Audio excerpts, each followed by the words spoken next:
இன்று நாம் பகவான் விஷ்ணுவின் ஒரு அவதாரம் பற்றி பேசப் போகிறோம். அது அல்லது அவர் மிக சக்தி வாய்ந்தவராக இருந்ததோடு மிக அதிகம் கோபமும் கடும்போக்குமாகவும் இருந்தார். ஆம், நாங்கள் பேசப் போகிறோம் பகவான் நரசிம்மர் பற்றி.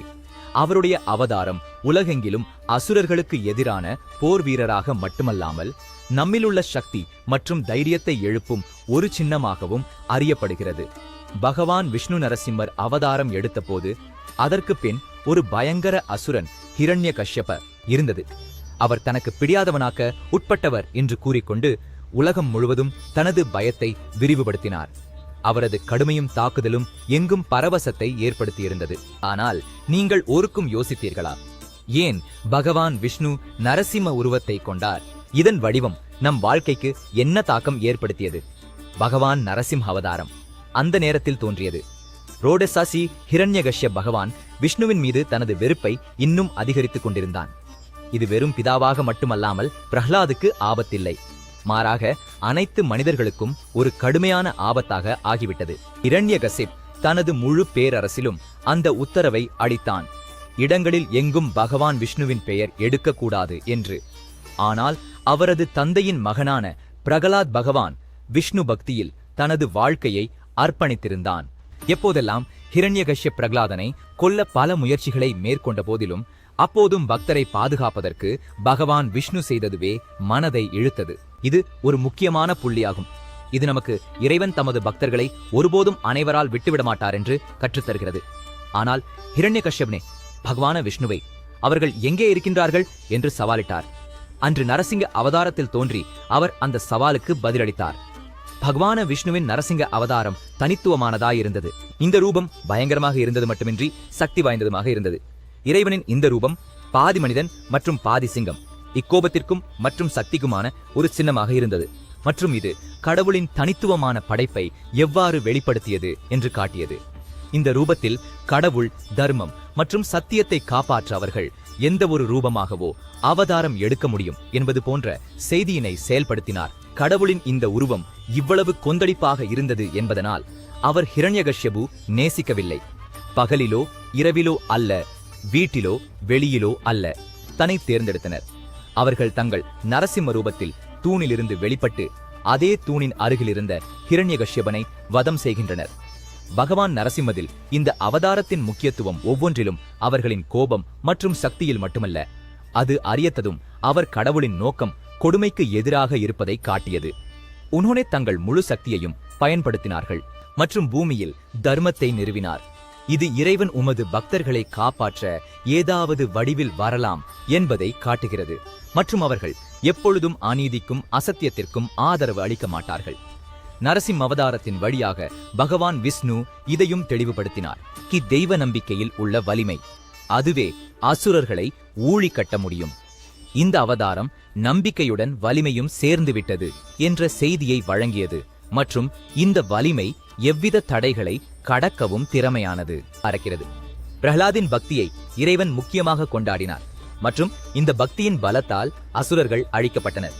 நரசிம்மர் கடவுளின் அவதாரம் ஒரு பேர் அல்லது ஒரு சாதிக்காக அல்ல, மேலுமாக இது முழு மனித குலத்திற்கும் ஆகும். அவருடைய இவ்வுருவம் சொல்கிறது, நாம் யாவரும் மெய்யான மற்றும் தர்மத்தின் பாதையில் நடக்கும் வரை, அப்போது வரை எந்த அசுரன் அல்லது தீமை நம்மை சேயாதிக்க முடியாது. பெருமானின் நரசிம்மன் வழிபாடு ஒரு சிறப்பு முறை கொண்டது. அவர்களின் பக்தர்கள் தியானிக்கும் போது குறிப்பாக அவர்களின் உடல் அமைதிக்காக பிரார்த்தனை செய்கின்றனர். பூஜை முறையில் நரசிம்மன் ஸ்தோத்திரம் மற்றும் நரசிம்மன் சரண் ஜபம் செய்யப்படுகின்றன. அது சக்தி, தைரியம் மற்றும் வெற்றியின் குறியீடாக கருதப்படுகிறார். பகவான் நரசிம்மரின் வழிபாட்டால் மனிதனுக்கு மன உடல் சக்தி கிடைத்து வாழ்க்கையின் எல்லா சிரமங்களையும் எதிர்க்கும் திறன் கொடுக்கப்படுகிறது இருக்கின்றன. இந்தியாவில் இலட்சக்கணக்கான கோவில்கள் உள்ளன. ஆனால் சில கோவில்கள் வெறும் பக்தி மட்டுமல்ல, ஒரு மர்மமாக இருக்கின்றன. ஒரு கோவிலில் பகவான் விஷ்ணு வருடத்திற்கு 300 உற்சத்து நாட்கள் காணாமல் போகின்றனர். ஆனால் வெறும் ஒரு நாளில் மட்டும் தோன்றி. இதை பற்றி கேட்டிருக்கிறீர்களா? நீங்கள் ஒருபோதும் அப்படியொரு கோவிலை பார்த்திருக்கிறீர்களா? அதன் குகைகளில் இன்று கூட சிங்கம் உள்ளே பீரிடுவது போல குரல் ஒலிக்கிறது. இப்போது நாங்கள் உங்களை நாரசிம்மரின் 3 மிக மர்மமான கோவில்களுக்கு அழைத்துச் சொல்வோம். அங்கு அதிசயங்கள் புத்தகங்களில் மட்டுமின்றி இன்றும் கண்களுக்கு காட்சியளிக்கின்றன. முதல் ராஜஸ்தான் மாநிலத்தின் கண்டேலா கோவில். அங்கு சிங்கத்தின் கர்ஜனை இன்றும் கேட்கப்படுகிறது. தமிழ்நாட்டில் உள்ள சீக்கர் மாவட்டத்தின் கண்டேலா கிராமத்தில் ஒரு பண்டைய நரசிம்மர் கோவில் உள்ளது. இது அதன் மர்மமான மற்றும் தெய்வீக சக்திக்காக பிரசித்தமாக உள்ளது. இதே இடத்தில் நரசிம்ம அவதாரத்தில் கடவுள் விஷ்ணு வந்து ராட்சசர்களின் ராஜா ஹிரண்யகசிபுவை கொன்றதாக கருதப்படுகிறது. இந்த கோவில் மதிப்புமிக்கதாக மட்டுமல்ல, மாறாக இங்குள்ள மர்மமான நிகழ்வுகள் இதை ஒரு வரலாற்று மற்றும் ஆன்மீக தலமாக மாற்றியுள்ளன. அந்த ஒரு அசாதாரண வடிவத்தில் பெருமூழ்கித்து இங்கு காட்சி அளிக்கிறார். 3000 ஆண்டுகளுக்கு மேலாக அருமையான திறமை கொண்ட நிர்மாண கலைஞர்கள்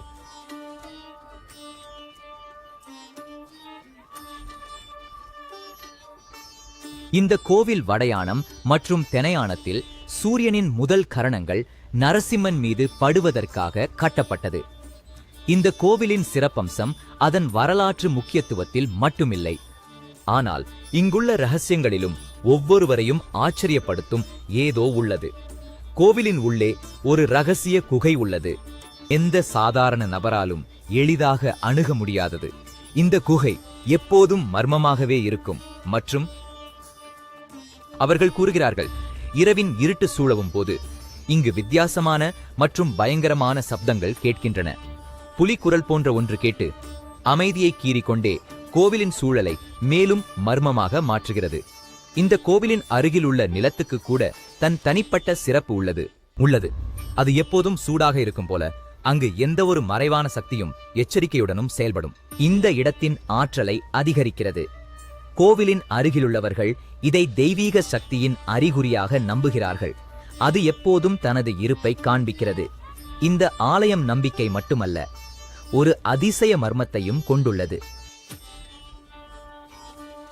இன்றும் மக்கள் தங்கள் அனுபவங்கள் மற்றும் கதைகளின் மூலம் உயிர் ஓன்கியதாக காட்டினர். மற்றொன்று சிங்காசலம் கோவில். அங்கு சந்தனத்தில் மறைந்துள்ள மூர்த்தியான பகவான் விஷ்ணு.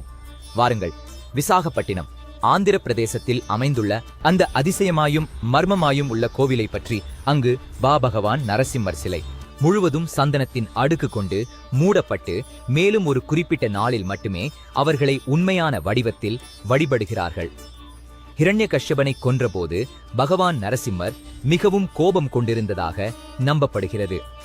ஹிரண்யகஷ்யபனை கொன்ற பிறகும் அவர்களின் கோபம் அடங்கவில்லை. அதன் காரணமாக அவரது முழு உடலும் கோபத்தால் எரிய ஆரம்பிக்கிறது.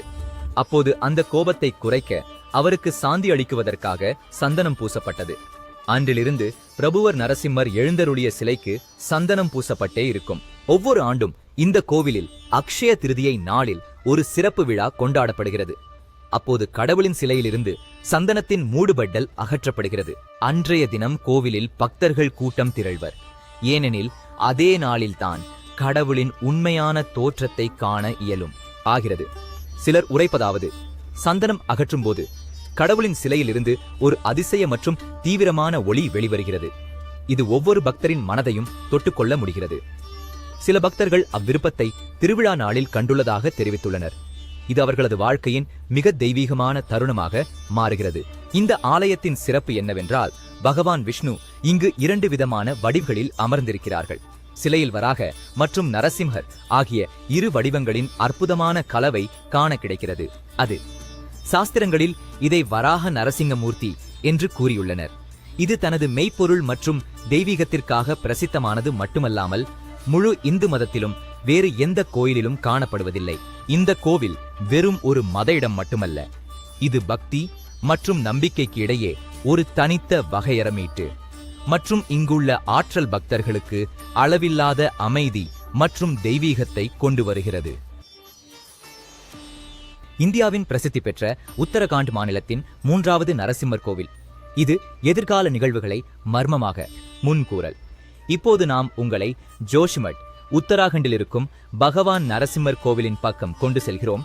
இது வடிவியல் மற்றும் மத நம்பிக்கையின் மையமாக இருந்த பபுல்லும் இப்போது அதிகமாக பேசப்படும் ஒரு மர்மமான முன்கூறலுடன் தொடர்புடையதாகவும் உள்ளது.